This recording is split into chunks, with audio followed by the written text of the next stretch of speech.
इमे लोकाः इमान् एव लोकान् प्रीणाति षट् समिति पच्यन्ते षट् वै ऋतवान् एव प्रीणाति द्वादशाहीने सोमे उपेति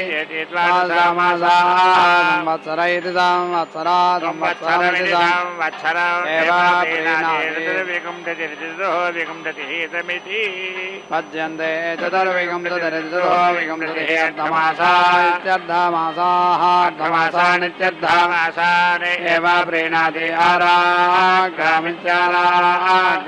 अवान्तरदीक्षामित्यवान्तरादीक्षामुपेति यः कामयेत अस्मिन् मे लोके अर्धकां स्यात् इति एकम् अग्रे अथ द्वौ अथ त्रीन् अथ चतुरः एषा वै आधात्रेत्यादा अत्र अवान्तरदीक्षेत्यवान्तरादीक्षा अस्मिन् एव अस्मै लोके अर्धकं भवति परो वरीयसीमिति पराः वरीयसीमवान्तरदीक्षामित्यव कामयेतामस्मिन् मे लोके अर्धकं स्यात् इति चतुरः अग्रे अथ त्रीन् अथ द्वौ अथ एकम् एषा वै परो वरीयसीति पराः वरीयसी अवान्तरदीक्षेत्यवान्तरदीक्षा अमुस्मिन् एव अस्मै लोके अर्धकं भवति।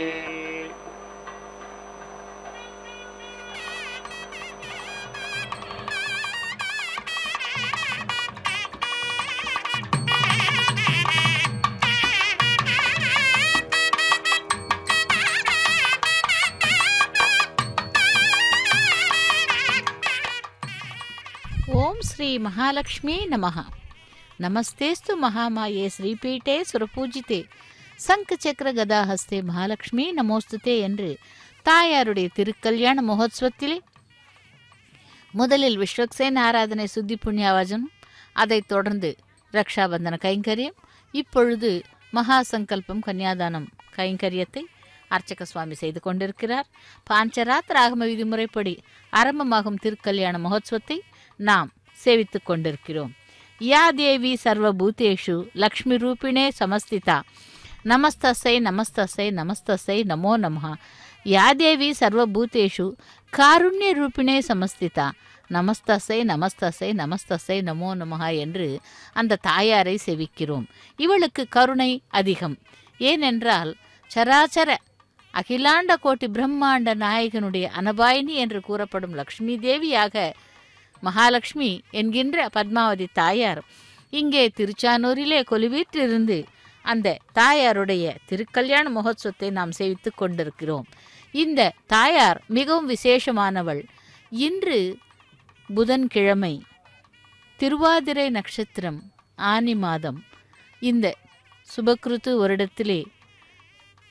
அந்த தாயாருடைய திருக்கல்யாண மகோத்சவத்தை நாம் சேவிக்கும் பாக்கியத்தை அடைந்திருக்கிறோம். திருக்கல்யாணம் என்றால் திருமலையிலே அந்த எம்பெருமானுக்கு நித்திய கல்யாணம் பச்சை தோரணம் என்னும் விதமாக இங்கே கூட தாயாருக்கு தினந்தோறும் நடைபெறும் கல்யாண உற்சவத்தை நாம் சேவித்துக் கொண்டிருக்கிறோம். வேத மந்திரங்களை கேட்கலாம்.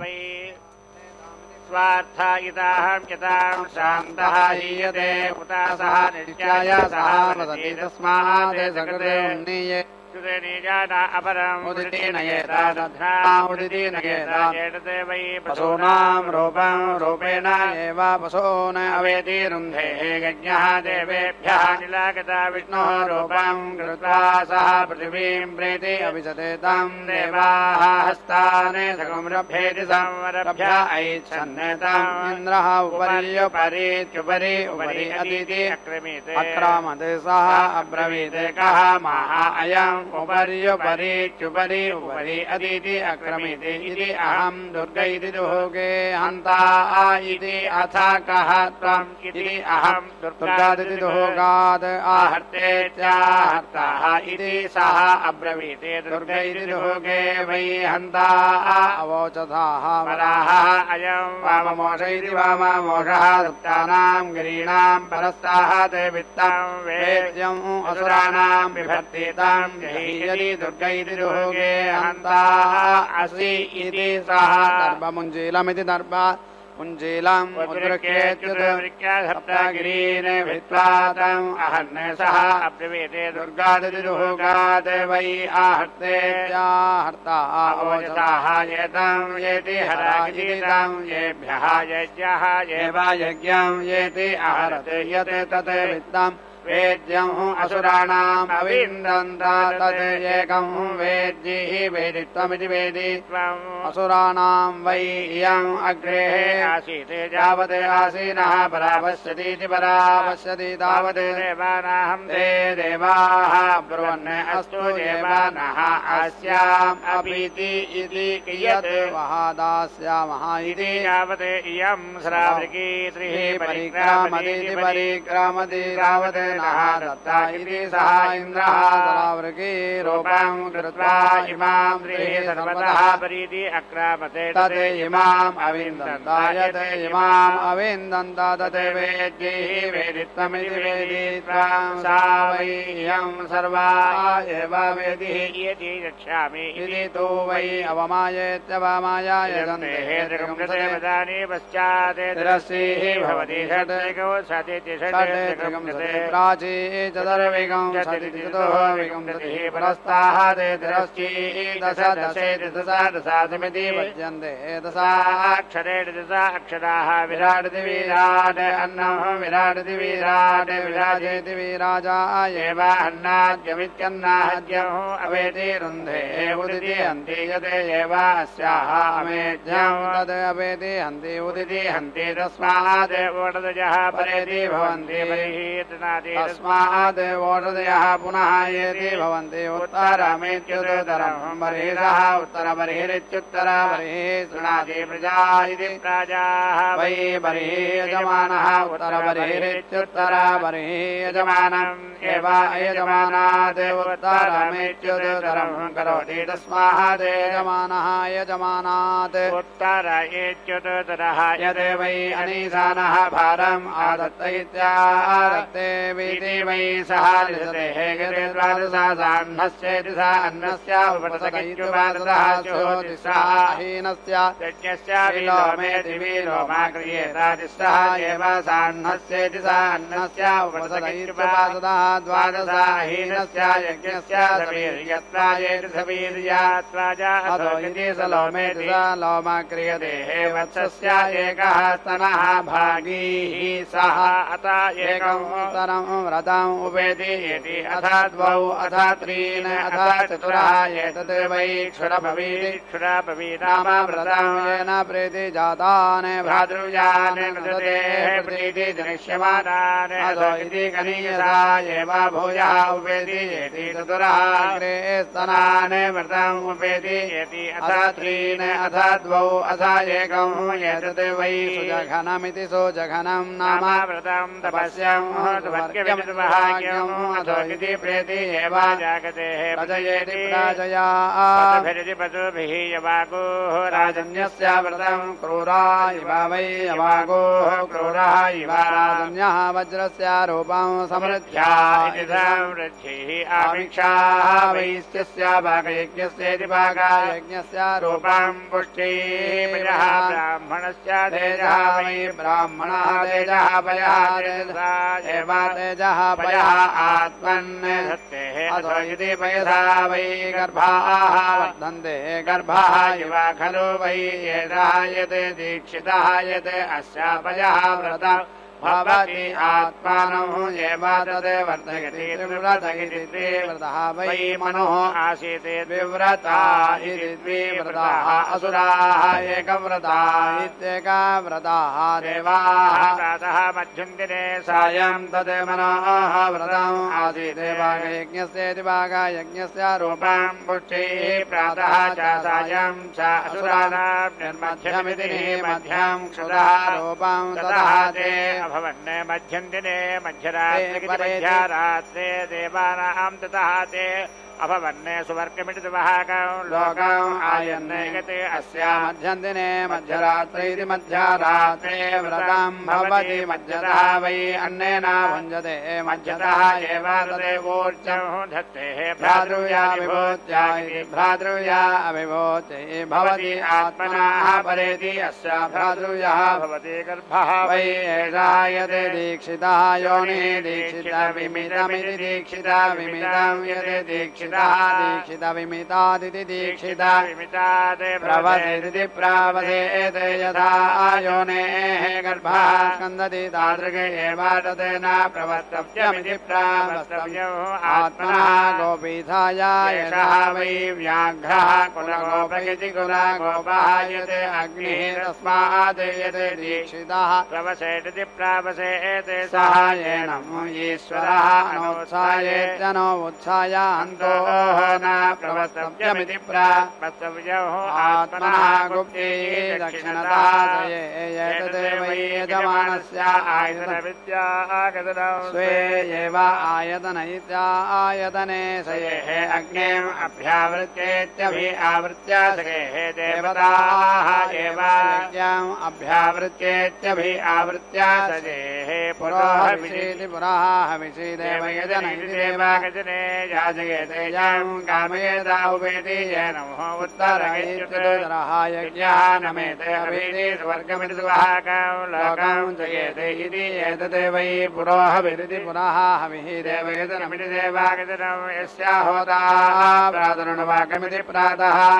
अनुवाकम् अनब्रुवन्नित्यनो ब्रुवन् अग्निम् अपः आदित्यम् अभीति विपश्यतीति विपश्यति उपेति येनम् उत्तरगैत्युदरः यज्ञः नमति अभीति स्वर्गमिति सुवहाकं लोकं जयति आप्ते देवयजन इति देवायजने याजयेते भ्रातृव्यवन्तमिति भ्रातृव्यावन्तम् पन्थाः माहास्पर्शयेदित्यधि स्पर्शयेते कर्तम् माहायावतेन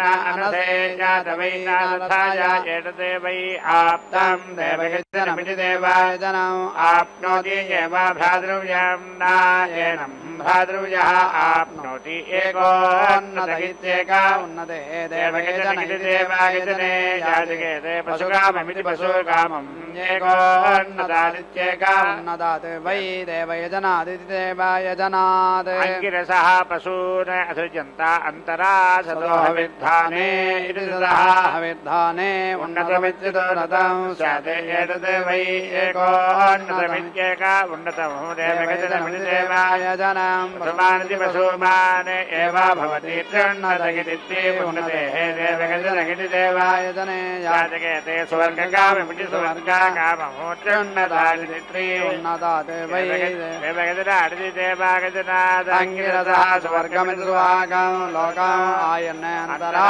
आह्वनीयमित्याह्वनीयमिति हविधानं च उन्नतमित्युन्नतं स्यात् अन्तरा हविधानमिति हविधानं च सदा अन्तरा सदा सदः च अन्तरा सदः च गार्हपत्यमिति गार्हपत्यं च एतदे वै त्र्युन्नतमिति त्रिउन्नतं देवयजनमिति देवायजनं स्वर्गमिति सुवहाकम् एव लोकम् एति प्रतिष्ठित इति प्रतिष्ठितेः देवयजन इति देवायजने याजयेते प्रतिष्ठाकाममिति प्रतिष्ठाकामम् ஓம் ஸ்ரீ மகாலட்சுமி நமஹ. தாயாருடைய திருக்கல்யாண மகோத்சவத்திலே அக்னி பிரதிஷ்டை ஹோமத்தை முடித்துக்கொண்டு இதோ இப்பொழுது மாங்கல்ய பூஜை செய்ய உள்ளார் அர்ச்சக சுவாமி. இந்த தாயாரை நாம் சேவிப்பதால் நமக்கு அனைத்து விதமான பலன்களும் கிடைக்கும்.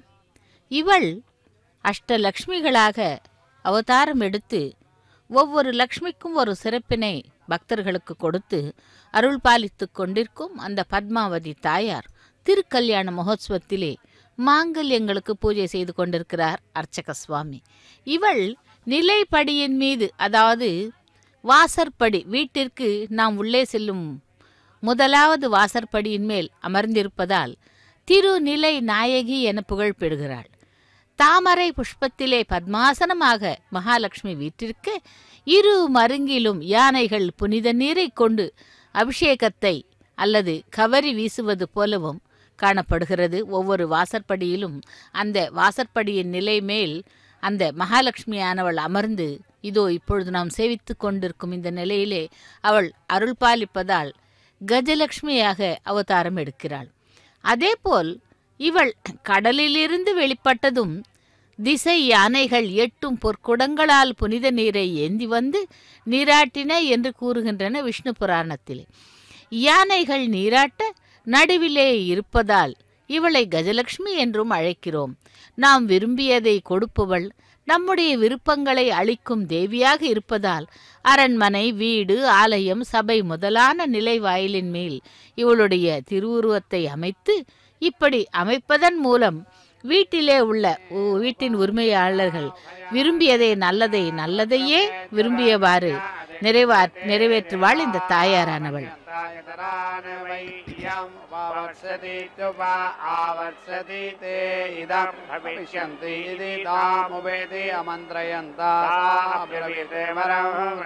சர்வாணி மயா காமானி வீதி அஸ்னவதா பூர்வாம்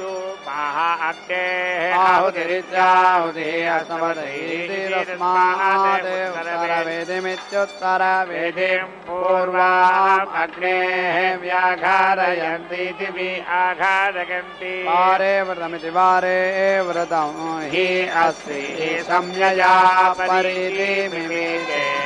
श्रेयो वसीय आयत् सम्भूतं भूतं चित्रकेतुप्रभानाभान् सम्भान् ज्योतिष्मागस्तेजस्वानातपज्ञस्तपन्नभितपन् रोचनो रोचमान शोभन शोभमान कल्याण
మాత్రా ఏవ అస్య సా అథోగితి యుక్తేన ఏవ యుక్తం అవేతి రుంధే విత్తాయనేతి విత్తాయనే మే అసీతి ఆహ విత్తాహి ఏనాన్ ఆవదే విత్తాయనేతి విత్తాయనే మే అసీతి ఆహ విత్తాని హి ఏనాన్ ఆవదే వదాదే మహానాథితం ఇది ఆహ నాథితాని హి ఏనాన్ ఆవదే అవదాదే మహావిచితం ఇది ఆహ విచితాని హి ఏనాన్ ఆవదే విదేహ అగ్నిః నభా నామ అగ్నేః అంగిరః ఇతి త్రిః హరతి ఏవాయేషు లోకేషు అగ్నయః తాన్ ఏవావేతి రుంధేః దోషే చతుర్థం హరతి అభియుక్తమిత్యనిః ఉక్తం ఏవావేతి రుంధే సిగుహేః అసి మహిషీః అసీతి ఆహ సిగుహేః ఏనారూపం కృత్వా ఉభయాన్ అంతరా అవక్రమ్యేత్యవక్రమ్య అతిష్ఠత్ ఉరు ప్రధస్వ ఉరుతే యజ్ఞపతిరితి యజ్ఞపతిః ప్రసతాః ఇతి ఆహ యజమానం ఏవ ప్రజయేతి ప్రాజయా పశుభిరితి పశుభిః ప్రసయతి ధ్రువాసి ఇతి సమితి హంతి ధృతిః దేవేభ్యः శుంభస్వ దేవేభ్యः శుంభస్వ ఇతి అవేతి చ ఉక్షతి ప్రేతి చ గిరతి శుద్ధ్యై ఇంద్రఘోషైతి ఇంద్రఘోషాత్ వా వసుభిరితి వసుభిः పురస్తాః దేవాతో ఇతి ఆహ జిహ్వైతి దిగేభ్యः ఏవ ఏనానే ప్రేతి ఉక్షతి దేవారే చ ఇత్ ఉత్తరవేదిరిత్యుత్తరవేదిః ఉపావవర్తిత్యుప ఆవవర్తి ఇహ ఏవ వీతి జయామహే ఇతి అసురాः వజ్రం ఉజ్జతేత్యుదగత్య దేవాన్ అభీతి ఆయంత తాన్ ఇంద్రఘోషైతి ఇంద్రఘోషः వసుభిరితి వసుభిः పురస్తాః తే అపేతి పూర్ణాహుతిముత్తమాన్ జుహోతి సర్వం వై పూర్ణాహుతిః అదోయం వై పూర్ణాహుతిః అస్యామేవ ప్రతిష్ఠతి నారాయణాయ విద్మహే వాసుదేవాయ ధీమహి తన్నో విష్ణుః ప్రచోదయాత్ మహాదేవ్యై చ విద్మహే విష్ణుపత్న్యై చ ధీమహి తన్నో లక్ష్మీః ప్రచోదయాత్ స్వాహా.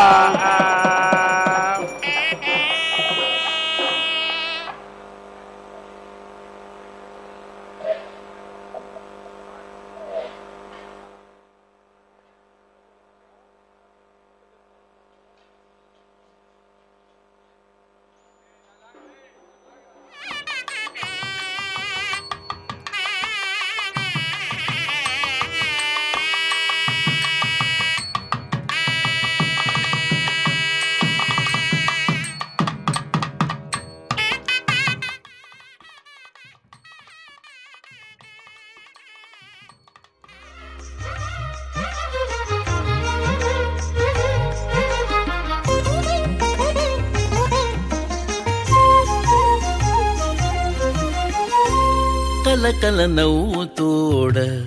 కలికి చూపులతోడ కలకల నవ్వుతోడ కలికి చూపులతోడ అలబలములు చేసిని అలమేలు మంగా కలకల నవ్వుతోడ కలికి చూపులతోడ అలబలములు చేసిని అలమేలు మంగా కలకల నవ్వుతోడ కలికి చూపులతోడ అలబలములు చేసిని అలమేలు మంగా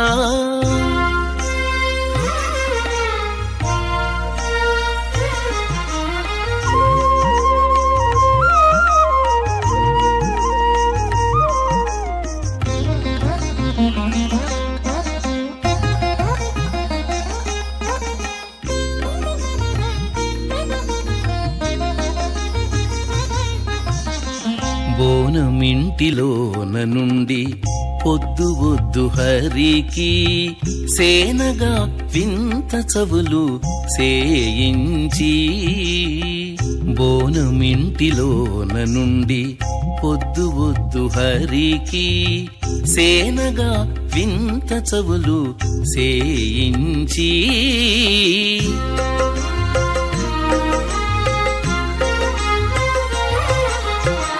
తానే వడ్డించేనంట తగకీలు గంటు తోడ ఆని పట్టి కాచుకున్నది అలమేలు మంగ. తానే వడ్డించేనంట తగకీలు గంటు తోడ. ఆని పట్టి కాచుకున్నది అలమేలు మంగ. కలకల నవ్వుతోడ కలికి చూపులతోడ అలబలములు చేసిని అలమేలు మంగ. కలకల నవ్వుతోడ కలికి చూపులతోడ అలబలములు చేసిని అలమేలు మంగ.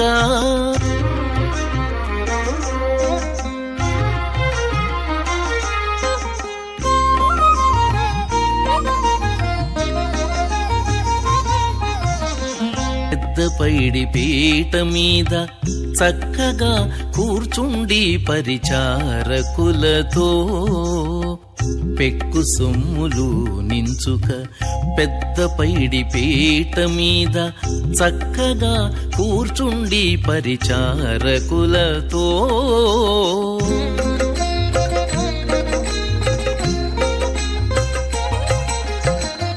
ఉక్కు మీర పనులెల్ల ఊడిగాల వారి చేత అక్కరతో చేయించిని అలమేలు మంగ. ఉక్కు మీర పనులెల్ల ఊడిగాల వారి చేత అక్కరతో చేయించిని అలమేలు మంగ. కలకల నవ్వుతోడ కలికి చూపులతోడ అలబలములు చేసిని అలమేలు మంగ.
वेङ्कटेशं ननाथो ननाथः सदा वेङ्कटेशं स्मरामि स्मरामि। हरे वेङ्कटेश प्रसीद प्रसीद। प्रियं वेङ्कटेश प्रयच्छ प्रयच्छ।